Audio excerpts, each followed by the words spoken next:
Assalamualaikum Bu Epi, apa kabarnya? Waalaikumsalam Kiandra, alhamdulillah sehat. Kamu apa kabarnya? Alhamdulillah baik juga Bu Epi. Bu Epi ada waktunya sebentar, saya mau wawancara. Ada, silahkan. Mau wawancara tentang apa? Kebiasaan membaca di sekolah. Silahkan, apa pertanyaannya? Buku apa yang Ibu sukai untuk dibaca? Buku yang Bu Epi sukai? Ya.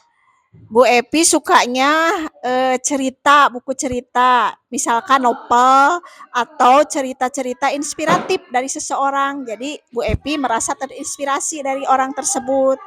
Oke Bu Epi. Oke Bu Epi. Nah, aku bakal skip. Mengapa membaca itu penting bagi kami murid-murid? Membaca penting bagi murid-murid karena dengan membaca, pertama bisa menambah ilmu pengetahuan, kedua menambah kosakata, ketiga menumbuhkan imajinasi, keempat bisa menanamkan sifat yang baik. Oh, seperti itu ya? Iya, seperti itu. Kapan biasanya Ibu menyempatkan waktu untuk membaca?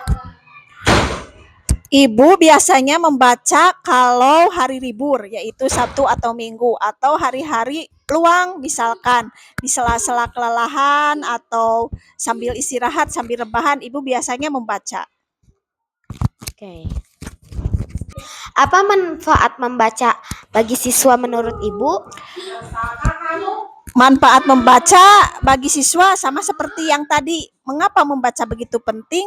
Karena membaca itu banyak manfaatnya. Pertama, tadi kan menambah ilmu, menambah wawasan, lalu menumbuhkan imajinasi dan kreativitas, lalu menambah kosakata, terus menanamkan sifat yang baik. Seperti itu, Kiandra. Ya. Bagaimana cara agar murid lebih rajin membaca di sekolah? Oh, itu ya pertanyaannya. Bagaimana kalau kalian bisa suka membaca? Ya.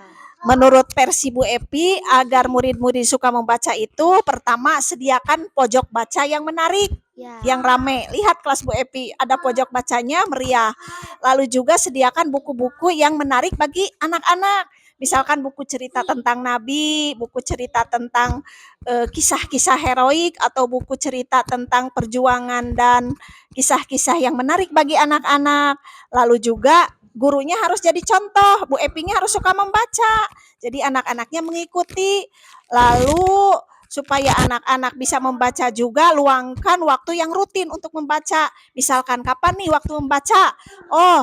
Pagi-pagi atau setelah istirahat.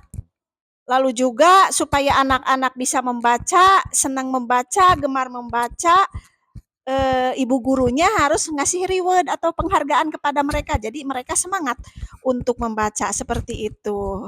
Oh, seperti itu ya Bu Epi. Iya. Terima kasih ya. Sama-sama. Ibu, terima kasih ya waktunya. Semoga bermanfaat bagi kami. Sama-sama Kiandra. Kiandra juga harus rajin membaca ya. Karena membaca itu, apa istilahnya yang rajin membaca? Membaca itu jendela dunia. Jadi kita bisa melihat dunia dengan cara membaca. Ya Bu Epi. Sama-sama.